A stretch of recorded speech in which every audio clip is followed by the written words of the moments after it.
안녕하십니까? 안녕하세요. 소리가 대단히 큽니다. 어제하고 좀 틀립니다.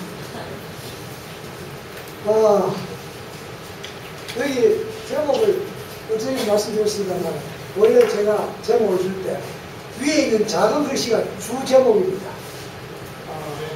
귀 기울여 들으소서. 주 제목이고, 밑에 대단히 값비싼 말씀은 부제목인데, 이 목사님이 보고 나서는 값비싼 말씀이 더 좋아 보여서 이게 크게 써서 이도 잘 된 것 같아요. 잘 된 것 같습니다. 그래서 제가 어제는 아주 값비싼 말씀이라는 제목으로 말씀드렸습니다. 오늘은 정말 값비싼 말씀입니다. 정말이나 아주나 다 뭡니까? 대단히 하고 똑같은 말입니다. 그렇죠? 그래서 오늘은 정말 값비싼 말씀입니다. 무슨 값비싼, 정말 값비싼 말. 어제 제가 아주 값비싼 말씀은 보아라, 보아라. 그 바디메오에게, 그 소경 바디메오에게 보아라 하니까 눈을 번쩍 떴습니다. 이게 안과에 가서 수술하면 얼마쯤 되겠냐 물으니까 앞에 있는 윤 목사님이 1억 원은 되겠다고 해요.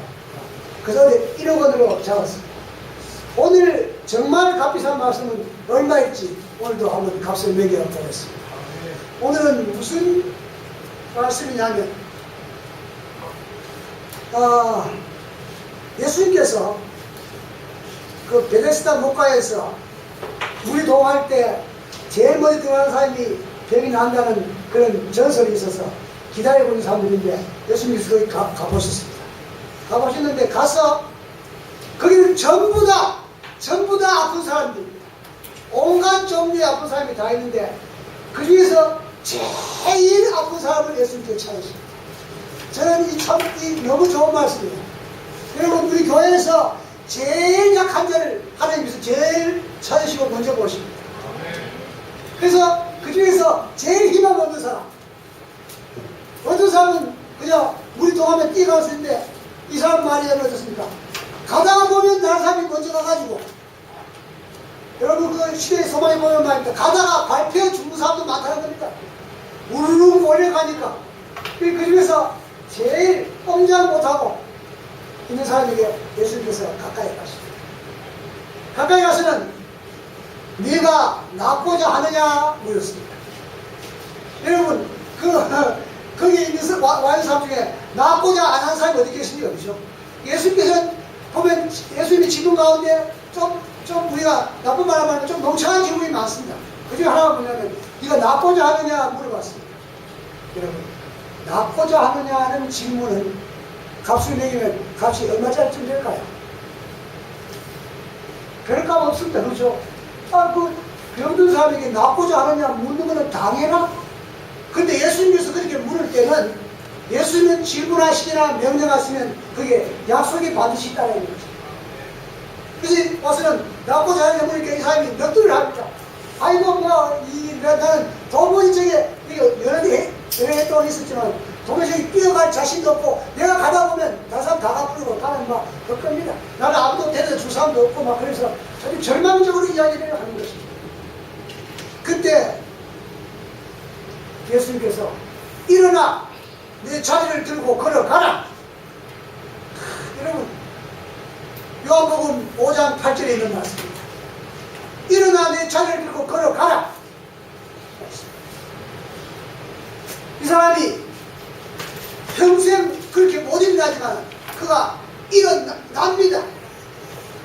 그 다음에 자리를 듭니다. 걸어갔습니다. 여러분, 만일 장님에게 소경에게 보아라 했을 때 눈을 딱 떴을 때 1억 원을 값이 된다면 38년 된 이 사람에게 네 차를 들고 걸어가라 해서 걸어갔을 때 이거는 얼마짜리 주면 될까요? 10억? 확실히 보니까 잠실은 부자 동네입니다. 값을 매기는 게 대단히 통이 큽니다. 1억부터 시작해서 갑자기 10억으로 어제는 10억 정했으니까 그렇게 합시다. 여러분, 예수님께서 우리에게 가끔 뻔한 질문을 하십니다. 그 바디메오에게는 뭐라고 부르지 아십니까? 속이기 말에 달려왔는데 그것도 내버려 달려왔는데 예수님께서 가니까 내가 너에게 뭘 해주기를 원하느냐 하게 묻습니다. 여러분, 우리가 예수님께 구하지 않아도 그냥 받는 복들이 너무 많습니다. 오늘 아침에 여러분 아침에 일어나가지고 하나님이시여, 내가 지금 하루 종일 사는데 내 주변에 산소가 부족하지 않게 해주십시오. 기도하는 사람 손 들어보세요. 아무도 없습니다. 그저 준 줄 알죠, 그죠? 예. 아니면 하나님이시여, 오늘 그 기도를 하는 사람이 있을지 모르겠어요. 지금 전력이 없다 하니까 오늘 전력이 떨어지지 않게 해달라고 기도한, 그것도 잘 안 할 겁니다. 그게 다 제대로 주는 줄 알아요. 하나님이시여, 오늘 내가 물을 좀 충분히 마실 수 있도록 물을 충분히 주십시오. 하나님께서 그 공짜로 다 주시는데, 어떤 경우에는 우리에게 뭡니까? 물어보고, 우리가 기도해야만, 하나님께 구해야만 주시는 것이 있다는 걸 기억하시고, 꼭 필요한 것은 꼭 기도해서 얻게 되시기를 바랍니다. 여러분, 이 연말 기도주의는 말입니다. 무슨 1년 동안 지은 죄를 한 번에 회개하는 것이 아니에요. 이 1년 동안 하나님께서 우리에게 주신 축복에 대해서 감사하는 마음을 갖고 감사의 기도가 1번입니다. 여러분, 감사할 때 고단이 어떻습니까? 그 축복을 계속 받을 수 있습니다. 여러분, 제가 1996년 3월 2일 안식이었을 겁니다. 3월 첫 안식에 와서 한 설교의 제일 첫 번째 한 설교는 뭐냐면, 항상 기뻐하라, 쉬지 말고 기도하라, 범사에 감사하라. 이런 그리스도 예수 안에서 너희를 향하신 하나님의 뜻입니다. 여러분, 기뻐하고 감사하고 기도하면 그 세 가지를 다 합하면 어떻습니까? 우리는 행복한 사람이 되는 것입니다. 여러분, 하나님께서는 우리가 행복하게 되는 것을 하나님께서 원하시기 때문에 그래요. 그래서 이 연말 기도주일에 감사하는 것, 여러분, 우리가 행복하기 위한 대단히 중요한 조건이라고 생각하시고, 이제 아직까지 한 20일쯤 남은 이 기간 동안에 하나님께 지난 1년 동안 감사할 조건들을 찾고 찾아서 감사하시기를 바랍니다.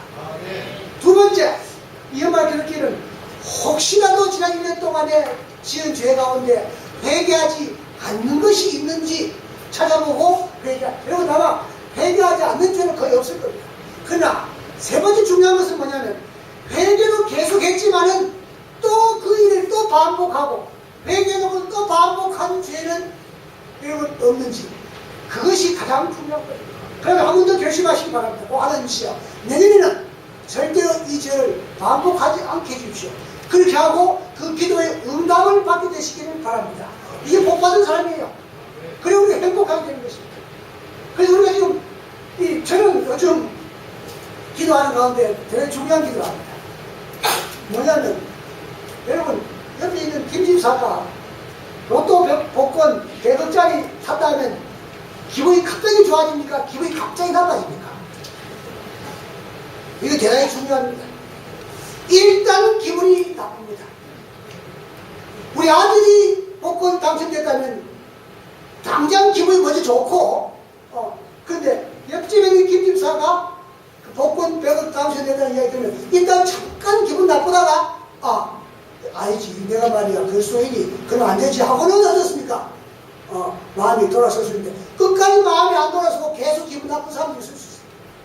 그 저는 하나님께, 하나님이시여, 내가 혹시 순간적으로라도 어떤 사람이 복받는다 할 때 내가 기분 나쁘는 사람이 되지 않고, 내 친구가, 내 옆집 사람이, 내 앞집 사람이, 내 교인이 복받을 때 나도 모르게 기분이 좋아지는 사람이 되겠다고 기도합니다. 저는 만약에 한 70년 살면서 또 70년 예수를 믿어도 말입니다. 아직까지 이 마음속에 아무것도 그런 이기심이 없는 마음으로 완전히 돌아가지를 잘 않더라고요. 내가 지금, 그래서 내가 기도 나야 합니다. 하나님이시여, 내가 정말 다른 사람이 잘 되고 행복하고 좋은 소식 들을 때 내가 당한 것처럼 행복할 수 있는, 그렇게 만들었으니 우리는 정말 행복합니다. 정말 행복합니다. 여러분, 우리나라에 있는 속담 가운데 제일 더러운 속담이 뭡니까? 사촌동생은 배 아픈 거. 그게 제일 더러운 속담. 그게 속담이 있어가지고 노사가 배 아픕니까? 노사가 배 아프니까 그런 속담이 생겼습니까? 그럼 우리는 정말 그래서 예수님께서는 물어보십니다. 내가 너에게 뭘 해주기를 원하느냐 하니까 주여 보기를 원하느냐. 보라. 지금 이 사람은 말입니다. 이 바디메오는 그 여리고 성 앞에서 예수를 기다렸습니다. 이 예수님은 무료 진료하는 의사입니다.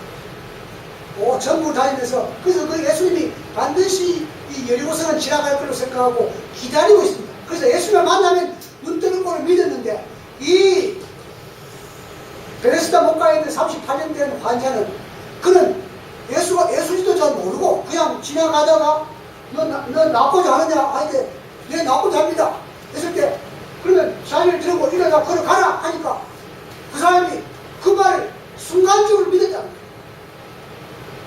여러분 예수님께서는 말입니다. 믿음이 있어가지고 자기에게 오는 사람도 고쳐주시고 믿음이 없는 사람에게 뭡니까? 명령하심으로 믿음을 일으켜도 고쳐주시는 것입니다. 그래서 우리는 믿음은 전적으로 예수님께 달려있는 것입니다. 사랑하는 여러분, 우리가 예수님께서 우리 집을 방문하기를 좋아하고 내 옆에서 계시기를 좋아하는 주의 백성이 되시기를 바랍니다. 그럼 우리가 얼마나 행복합니까? 그래서 일어나 자리를 들고 가라 하니까 그렇습니다. 그렇습니다. 자, 여기서 지금 문제가 생깁니다. 이날이 안식입니다. 예수님께서 이게 요한복음 5장 8절 9절에 보면 자리라는 말이 5번 나옵니다. 예수님께서 이 자리를 들고 가라 하니까 그 다음 이 사람이 저 자리를 들고 가니까 그 다음에 유대인이 말하기를 자리를 들고 가는 것이 안식일에 들고 가는 것이 잘못됐다 하니까 그가 말하기를 나를 낫게 한 분이 자리를 가지고 가라고 했다. 그러면 너희는 자리를 가지고 가는 사람이 누구냐? 그래서 저는 이 요한복음 5장 8절 9절을 자리 다툼이라고 이름을 붙여요. 자리 다툼. 자리 때문에 지금 싸움이 벌어진 것입니다. 그래서 예수를 정죄하는 것입니다. 사랑하는 여러분, 이런 말 하기 곤란합니다만 우리 주변에 자리 다툼을 하는 사람들이 굉장히 많습니다. 자리 다툼. 이거 없어져야 되는 겁니다. 요즘 가장 큰 자리 다툼하는 게 누굽니까? 두 사람입니다. 그죠? 박근혜하고 문재인. 근데 이 사람들은 명분이 있습니다. 내가 대통령이 돼야만 이 나라를 잘 살게 하겠다. 어쨌든 간에 여러분 우리가 크든 작든 자리 다툼을 하게 될 때 대단히 스트레스를 많이 받고 힘들게 됩니다. 그래서 우리는 우리가 사는 이 위치에서 자리 다툼을 하지 않고 정말 하나님께 의존하는 정말 믿음으로 사는 주의 백성이 되시길 바랍니다. 여러분 이스라엘 백성들이 광야에 나왔을 때 큰 세 번의 위기가 있었어요. 한 번은 금송아지를 만들어가지고 전멸할 위기가 있었어요. 두 번째는 뭐냐면 이스라엘 백성들이 이제 이 가나안 변경에 와서 12정탐꾼을 보냈는데 12정탐꾼이 가서 보고 와서는 보고하는 가운데 잘못된 보고를 해가지고 거기서 뭡니까?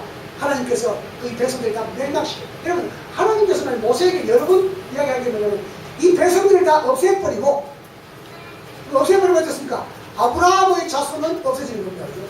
두 번째, 네 자손으로 모세 너의 자손으로 이 백성을 채우려고 말씀하셨습니다. 여러분 대단히 포함하죠. 그렇죠? 그랬으면 그 이스라엘 백성의 후손이 뭐가 됩니까? 모세의 자손이고 아브라함의 자손이 아니고 모세의 자손이고 하나님이 그런 제안을 하십니다. 이들은 다 없애버리고 내가 너로 하여금 네 자손을 더 창대케 하려 할 때 모세는 엎드립니다. 기도하고 하나님이시여 아닙니다. 성경 가운데서 말입니다. 하나님을 설득시킨 유일한 사람이 모세입니다. 야 모세는 하나님을 설득시켜. 그래서 출애굽기 35장 10절에 보면 하나님께서 모세에게 통사정합니다. 좀 나대로 하게 하라. 하나님이 말하는데 모세에게 좀 내 마음대로 하게 하라는데 하나님 안 됩니다. 여러분 하나님 앞을 가로막을 수 있는 것은 힘으로 될 수 있습니다. 천만에. 여러분 모세는 겸손하고 온유하고 충성스러운 사람이라고 민수기 12장이 이야기하고 있습니다. 특별히 온유하고 특별히 충성스럽기 때문에 하나님이 앞을 막을 수 있습니다. 사랑하신 여러분 하나님을 설득시키고 하나님이시여 만일 당신이 이 백성에게서 다 멸망시키면 그 이방 나라 사람들이 뭐라 하겠습니까? 하나님이 가나안 땅으로 인도할 능력이 없어가지고 중간에 죽였다고 하지 않겠습니까? 여러분, 하나님이 그걸 뭘 하겠습니까?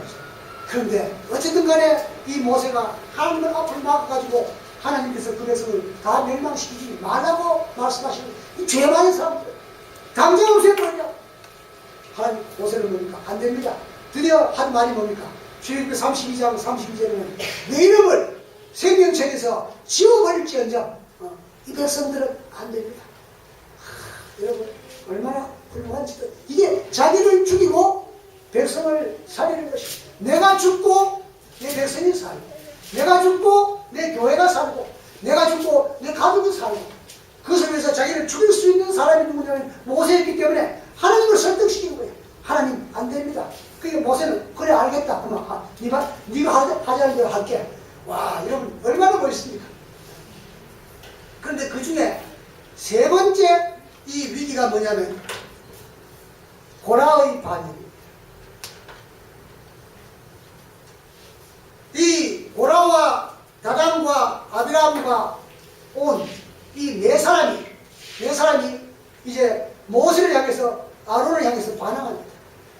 왜 너희들만 하나님과 가까이 지나고 우리는 이렇게 무슨 성전 청소하고 성전 문지기하고 이렇게 하려고 하느냐 하면서 이 민수기 16장 3절에 모세와 아론을 거스려 그들에게 이르되 너희가 분수에 지나도다 말입니다. 여기는 자기 싸움이 아니고 분수 싸움입니다. 근데 분수에 좀 지나치다 이거야. 왜 너는 하나님과 가까이 가고 우리는 먼지가 감춰 있고, 이게 지금 분수 싸움이다.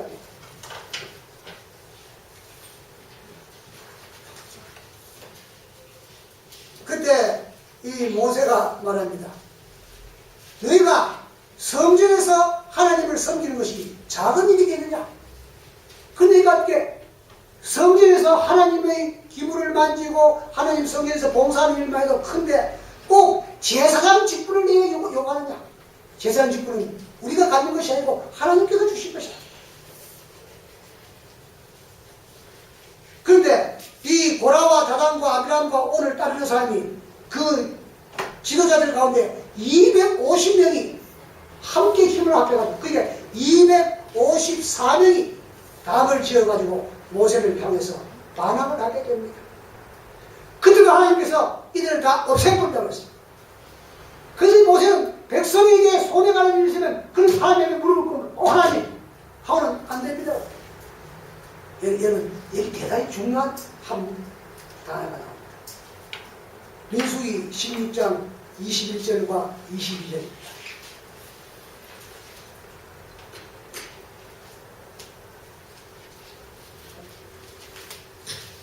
이건 민수기 16장 21절과 22절입니다.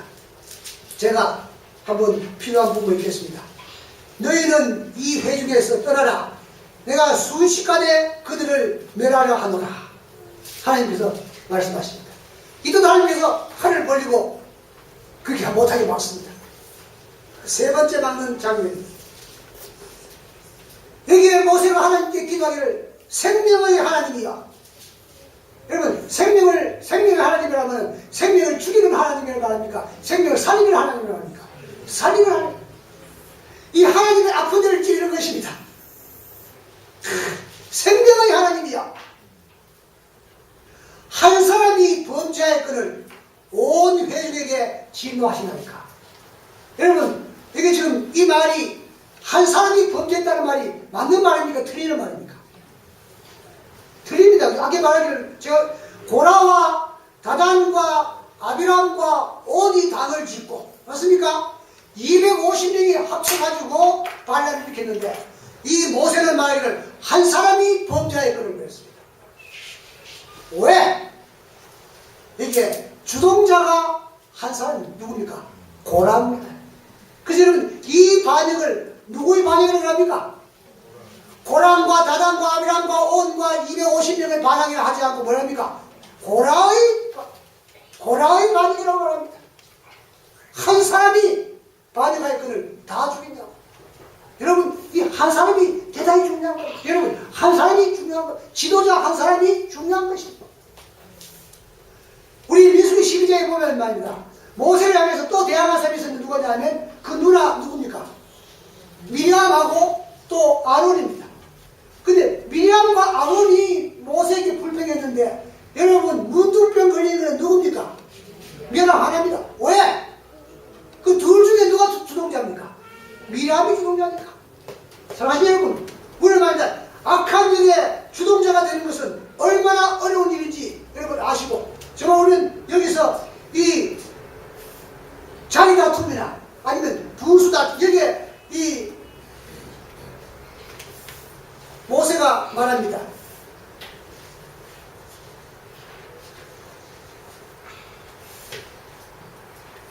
3장 민수기 16장 3절에 모세와 아론을 거스려 그들에게 이르되 너희가 분수에 지나도다 하니까 모세가 말하기를 레위 자손들아 7절입니다. 너희가 뭐라 했습니까? 너무 분수에 지나치느니라. 이들은 말하기를 모세를 향해서 분수에 지나치다고 말하니까 모세는 말하기를 뭡니까? 너희가 너무 분수에 지나치니라. 이 레위인들에게 주어진 이 큰 일만 해도 충분한데 너희가 너무 분수에 지나서 제사장의 일을 하니까 너무 분수에 지나요. 사랑하는 여러분, 우리가 너무 분수에 지나는 사람이 되지 않기를 바랍니다. 그러면 큰일 납니다. 큰일 납니다. 여러분, 하나님께서는 어떻게 하시느냐면 그 반역이 있을 때마다 전 백성을 다 죽이는 일은 안 하십니다. 그러나 그 중에 주동자는 반드시 처벌하십니다. 여러분, 그래서 어떻게 했냐면 그 3,000명 첫 번째 그 금송아지 사건 생겼을 때 모세는 말합니다. 너희 가운데 여호와의 편에 선 자는 다 내게로 오라고 했어요. 그래서 레위 사람들이 다 자기에게 갔습니다. 그때 그들에게 말합니다. 너희가 이들 가운데 범죄한 자들을 다 처벌하라고 하니까 여러분, 이스라엘 백성들을 다 죽이는 대신에 그 주동적인 역할을 3,000명은 처벌했습니다.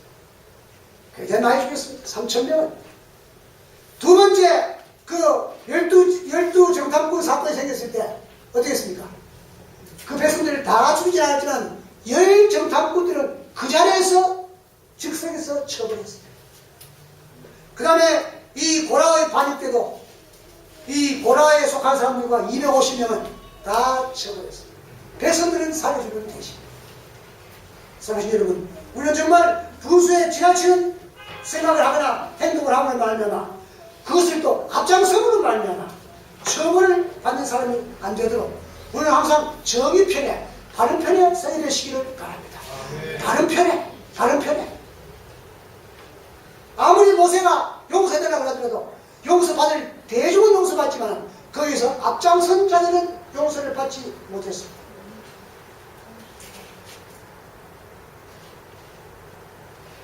마가복음 2장에는 한 중풍병자의 이야기가 나옵니다. 이 마가복음 2장의 중풍병자 이야기는 참 멋있습니다. 제가 정말 이 설교는 제가 기억으로 잠실교회에 제가 있을 때 한 설교입니다.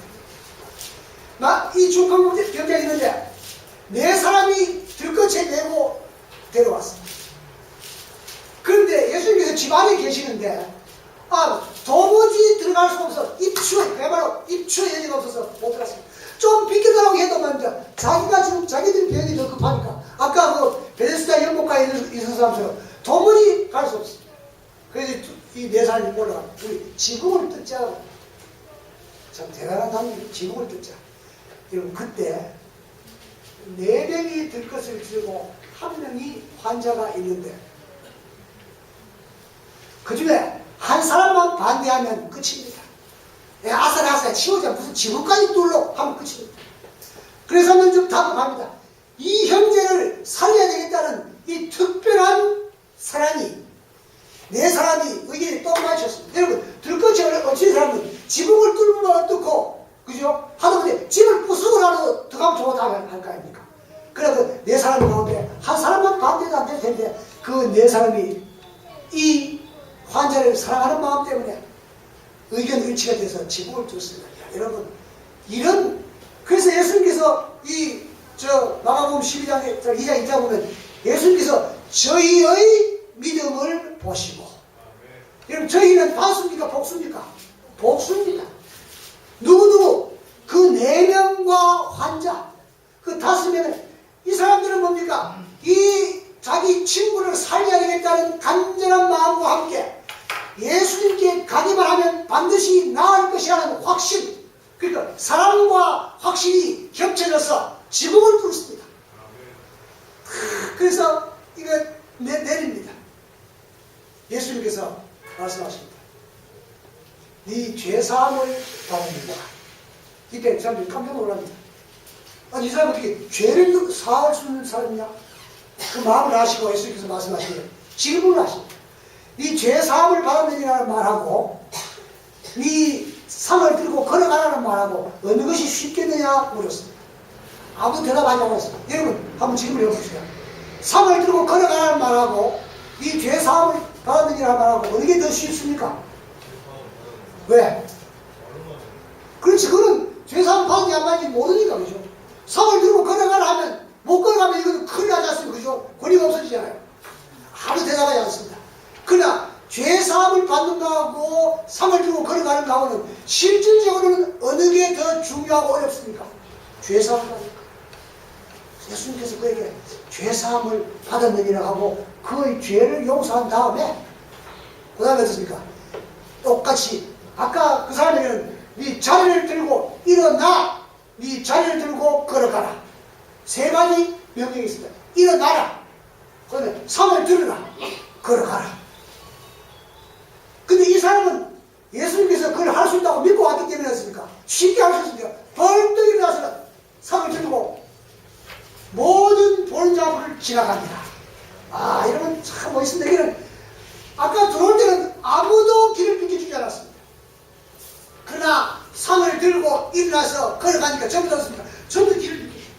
우와, 이런 사랑하는 여러분, 우리 연말 기도주의를 통해서 말입니다. 우리 영적으로 이런 경험을 하게 되시기를 바랍니다. 아멘. 예수님으로부터 네 죄사함을 받았느니라. 여러분, 제가 뭔지 모르지만 네 죄사함을 받았느니라. 그 다음에 뭡니까? 네 상을 들고 걸어가라. 우리가 갖고 있는 어려운 문제, 우리가 지금까지 해온 모든 힘든 문제, 하나님께 기도한 문제를 먼저 해결하기 전에 뭐부터 먼저 해야 됩니까? 네 죄사함을 받으니라는 그런 예수님의 음성을 듣게 되시기를 바랍니다. 그 다음에 그 기도가 응답되도록. 여러분, 우리가 죄사함을 받기 전에는 뭡니까? 이 베데스다 목가에 있는 사람에게는 죄사함 받는 거 아무도 필요 없습니다. 이거 아무도 모르는 사람이니까 그냥 그걸 가면 됐어요. 그러나 이 사람은 예수를 믿는 사람이기 때문에, 이 사람 예수 믿는 사람이에요. 예수님께 오기만 하면 자기가 병이 낫겠다는 믿음을 갖고 있기 때문에 그 사람에게는 제일 먼저 필요한 것이 죄사함을 받는 것입니다. 여러분, 오늘 여기 계신 분들은 예수를 믿는 사람이기 때문에, 예수를 믿고 여기 왔기 때문에 여러분들에게는 제일 먼저 필요한 것이 뭐냐면 죄사함을 받는 것이라는 걸 기억하시고 죄사함 받는 경험을 하게 되시기를 바랍니다. 그럼 확실히 마음속에 확실히 간 다음에 그 다음에 하나님께 구할 기도를 해야 하는 것입니다. 그래서 우리가 연합된 믿음, 저희라는 4사람 5명 가운데 한 사람만 믿음이 없어도 말입니다. 믿음이 없어도 그 병을 고칠 수 없는 것처럼 우리 모든 사람은 한 사람이 믿음만 안 됩니다. 우리 단체의 믿음, 이 교회 전체의 믿음. 그래서 시편 133편 1절로 3절에 보면 형제가 연합하여 동거하니, 여러분 여기 연합하는 것은 그냥 얼굴만 맞대는 것이 아니고 마음이 연합해야 됩니다. 마음이 연합해야 됩니다. 마음이 연합하지 않는 것 말입니다. 제가 옛날에 이 교회에서 설교할 때 한번 해봤습니다. 그리스도인과 신사의 차이가 뭐냐. 그래서 제가 중학교 다닐 때 배운 영어 시간에 제일 먼저 배운 교훈이 뭐냐면 기독교는 사람을 신사로 만든답니다. Christianity makes a man Christian, gentleman. 기독교는 사람을 신사로 만든답니다. 그런데 저는 그걸 바꿨습니다. 기독교는 사람을 기독인으로 만든다. 우리말로 말하면 Christianity makes a man Christian. 기독교는 사람을 그리스도인으로 만드는 것입니다.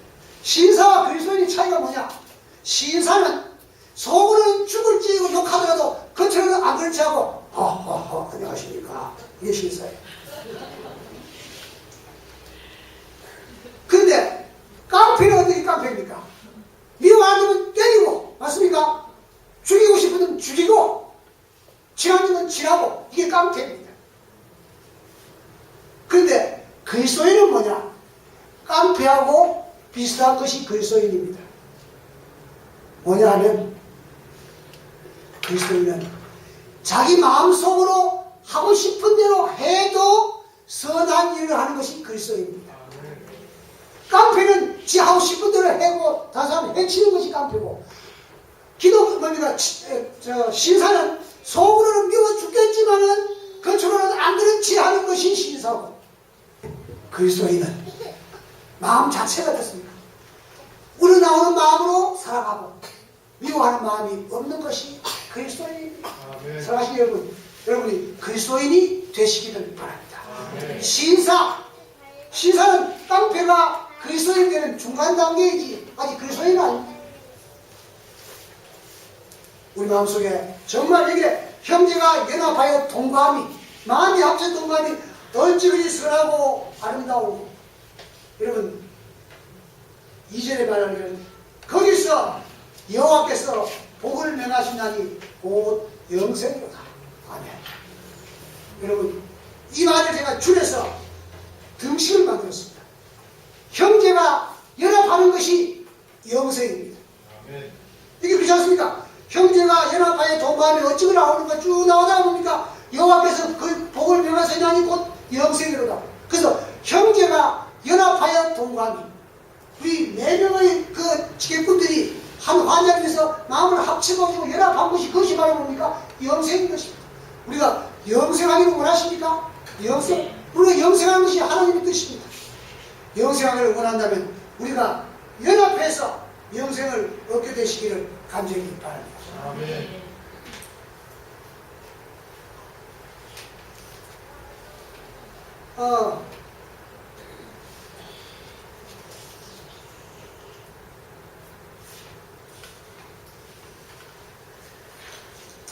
좀 넘어갑시다. 자, 역대하 31장으로 잠깐 넘어가겠습니다. 역대하 31장 20절, 21절입니다. 히스기야가 율법에나 계명에나 그 하나님을 구하고 일심으로 행하여 형통하였더라. 여러분, 이 히스기야는 종교 계획을 확실히 일으켰어요. 그래서 종교 계획을 완전히 일으킨 다음에 그는 율법이나 계명이나 하나님을 구하고 다윗처럼 선한 일을 하고 굉장했습니다. 그렇게 해서 32장 1절에 이 모든 충성된 일 후에 아수르왕 사네립이 쳐들어옵니다. 여러분, 충성된 사람에게는 행복한 일만 있어야 되는데 전쟁이 일어납니다. 우리에게 있는 불행 가운데 여러 종류의 불행이 있는데, 질병과 죽음과 있는데, 나라의 불행 가운데는 가장 큰 불행이 뭐냐면 전쟁입니다. 그것도 힘센 나라가 힘없는 나라를 쳐들어가는 것이 아니고 어떻습니까? 힘센 나라의 공격을 받았습니다. 그래서 여러분, 히스기야는 이 모든 충성된 일 후에 그가 사네립의 공격을 받습니다. 그때 하나님께 기도하고 그 물리칩니다. 기도의 응답을 받고 물리칩니다. 근데 설상가상으로 같은 해 이 히스기야는 중병에 걸립니다. 자, 병에 걸렸을 때 이사야가 그에게 와서 말합니다. 네가 죽고 살지 못하리라. 이게 뭡니까? 사형선고다, 그렇죠? 하나님께서 기회를 주십니다. 네가 죽고, 히스기야가 죽고 살지 못하겠다고 전하라. 여러분, 이건 정말 절망입니다. 그가 정직하게 살고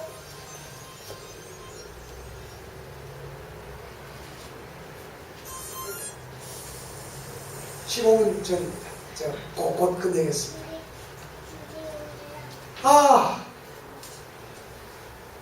네가 죽고 살지 못하리라. 여러분, 전쟁이 일어난 것도 충성되고 하나님 계명을 잘 지키고 충실하게 살고 백성이 복받고 해가지고 만사가 형통하여, 이게 뭡니까? 이 모든 충성된 일에 형통했는데 전쟁이 난 것만 해도, 그래서 하나님과 간절히 구해 기도해가지고 18만 5천 명을 천사가 보내가지고 다 해치웁니다. 그래서 이제 하는데 병이 걸렸어요. 이게 그냥 이 선지자를 통해서 보낸 말이 뭐냐면 네가 죽고 살지 못하리라. 그런데 여기 또 한 사람이 이런 사형 선고를 받습니다. 이름이 아하시아입니다. 이 아하시아는 엘리야가 와서 예언하는 것입니다. 그가 침상에서 떨어졌는데 엘리야가 말하기를 네가 열왕기하 1장 4절에 네가 반드시 죽으리라 합니다. 자, 엘리야도 아시아에게 죽으리라 했고 이사야도 히스기야에게 죽으리라 했습니다. 여기에 이 네 사람 이름이 끝에 전부 다 야자가 있습니다. 아시아, 엘리야, 히스기야, 이사야. 이 야라는 말은 뭐냐면 야훼, 여호와라는 뜻입니다. 그 이름이 각각 보니까 여호와가 붙잡으셨다 뭐 그런 이름인데 그런 거 중요하지 않고 어쨌든 간에 다 같은 여호와라는 이름을 갖고 있는 선지자와 왕들입니다. 그래서 아시아에게 죽으려고 했고 히스기야에게 죽으려고 했는데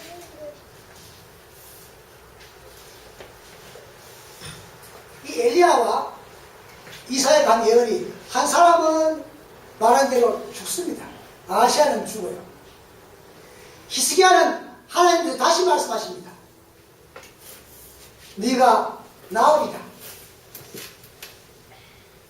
왜 아시아는 죽으려고 했는데 죽고 히스기야는 왜 죽으려고 했는데 안 죽고 나았느냐? 그 차이가 뭐냐? 히스기야는 회개합니다. 그는 벽을 향해서 통곡합니다. 하나님이시여. 그런데 아시아는 어떻습니까? 엘리야를 잡아오라고 사람을 군대를 보냅니다. 여기에 회개한 사람과 이렇게 군대를 보내서 선지자를 잡으러 오는 사람이 차이가 나서 하나는 다시 예언합니다. 하나님께서 이사야를 보내가 네가 살아나리라. 근데 여러분 이거는 15년 동안 다시 살고 해가 10도 물러가고 우리가 그 기적을 다 알고 있습니다. 여러분 우리는 어떤 잘못을 했느냐, 어떤 사형 선고를 받았느냐, 어떤 문제가 생기냐가 중요한 것이 아니라 우리가 그런 문제 생겼을 때 우리가 어떻게 하나님께다가 기도하느냐에 따라서 우리의 문제가 해결된다는 걸 기억하시고 여러분 이번 기도 주일 동안에 철저한 회개, 철저한 기도를 한 번 더 하게 되시길 바랍니다. 여러분 평소에 기도 많이 하신 거 압니다. 또 하나님께 감사 많이 하는 거 압니다. 그러나 한 번 더 감사할 것을 찾고 또 회개하고 기도하는 것은 대단히 중요한데 그것은 어떻게 뭐도 필요하냐? 우리 연합해가지고 형제의 죄도 위에서 기도하고 형제의 잘못도 위에서 기도하고 하나님께서 저희의 믿음을 보시고 여러분 잠실교인 전체의 믿음을 보시고 하나님께서 축복을 하신다는 걸 기억하시고 우리가 다 형제가 정말로 연합해서 기도하는 그런 경험을 하게 되시기를 바랍니다. 제가 오늘 이제 마지막으로 이야기를 하나 하고 말씀을 마치겠습니다. 1930년대 이야기입니다. 한 마을에 유대인 선교사가 이사를 왔어요. 매일 아침 정한 시간에 운동을 하면서 그냥 지나가는 사람들 전부 다 안녕하세요 안녕하세요 인사를 다 그러면 또 상대방도 안녕하세요 아주 인사 선교사로 참 행복하게 지냈는데 꼭 한 놈은 인사를 안 받습니다. 미래라는 젊은이가 있습니다. 그냥 지나갑니다. 그런데 이 선교사는 그래도 계속해서 만날 때마다 헤이입니다 안녕 그러면 또 아무 말도 안 하고 그냥 지나가고 또 그 다음 아침 만나면 또 인사하고 계십니다.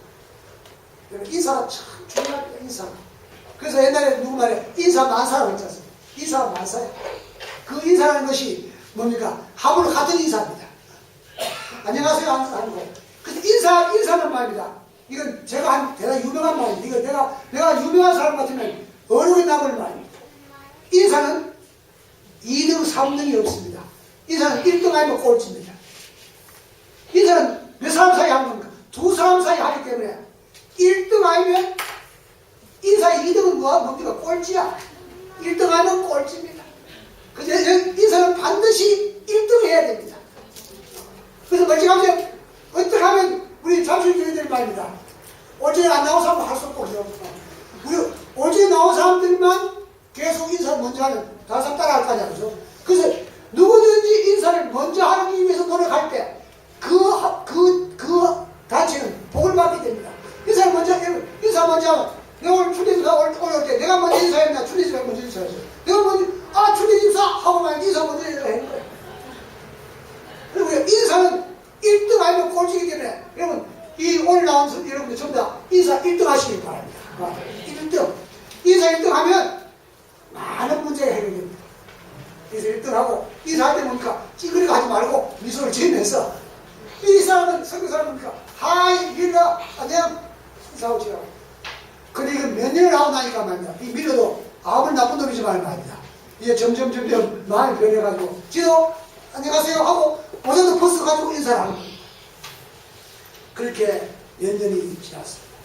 그런데 이 동구권의 이 나라에 나치가 침략하게 돼서 정권을 잡아가지고 그 지역에 있는 모든 유대인들을 다 잡아서 이제 뭐랍니까 실로 이제 데려가죠. 이 선교사도 잡혀가지. 근데 거기서 장교가 심판을 합니다. 딱 한마디로 가지고 주인공 들면 한마디로 이야기합니다. 왼쪽, 오른쪽. 그래서 왼쪽은 가스실, 오른쪽은 산. 이제 사람들이 그 앞을 지나갈 때마다 얼마나 긴장했습니까? 내가 왼쪽일까, 오른쪽일까, 왼쪽일까. 그래서 이제 이 선교사 차례가 왔습니다. 지휘관이 선교사 이름을 불렀습니다. 이 선교사가 얼굴이 밝게 돼가지고 지휘관 앞에 갔습니다. 고개를 숙이고 있다가 고개를 드는 순간 깜짝 놀랐습니다. 그 지휘관이 밀려냈습니다. 그때 이 선교사는 자기도 모르게 그전처럼 하이 밀려 안녕하세요 했습니다. 그게 밀려도 말입니다. 아무 표정 없이 안녕하세요. 여러분 오른쪽일까요? 왼쪽일까요?